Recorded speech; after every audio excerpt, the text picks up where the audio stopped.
At the age of 33, Jesus was sentenced to death. At that time, crucifixion was the worst form of execution.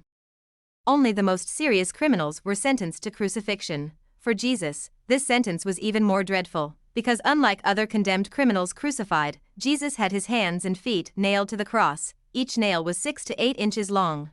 The nails were driven into Jesus' wrists, not the palms of his hands as is commonly depicted. At the wrists, there are tendons that extend to the shoulders. The Roman soldiers knew this, so when the nails were driven into the wrists, the tendons were torn, causing Jesus to have to use the muscles in his back to lift himself up in order to breathe. Both of his feet were nailed together.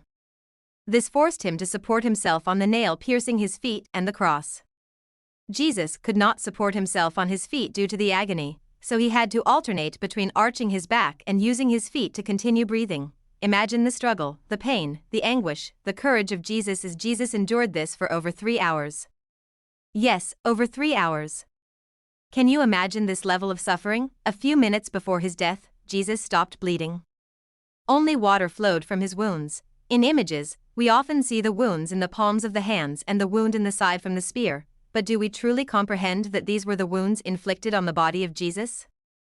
A hammer drove the long nails through his wrists, and a large nail through both feet on top of each other and the wooden block. Then a soldier pierced his side with a spear. Before being nailed and speared, Jesus had been whipped.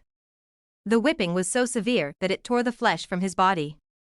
The beating was so horrific that his face was disfigured and the beard torn from his face. The crown of thorns was driven into his scalp. The physical body of Jesus was nearly unrecognizable and should not have survived this torture. Jesus had no more blood to shed, only water poured from his wounds. The human body contains about 3.5 liters of blood, less than a gallon. All 3.5 liters were lost, 3 nails through the limbs, a crown of thorns on his head, and then the Roman soldier's spear in his side. Not to mention the mockery Jesus endured as he carried the 30-pound cross for 2 miles, with the crowd spitting on him and throwing rocks.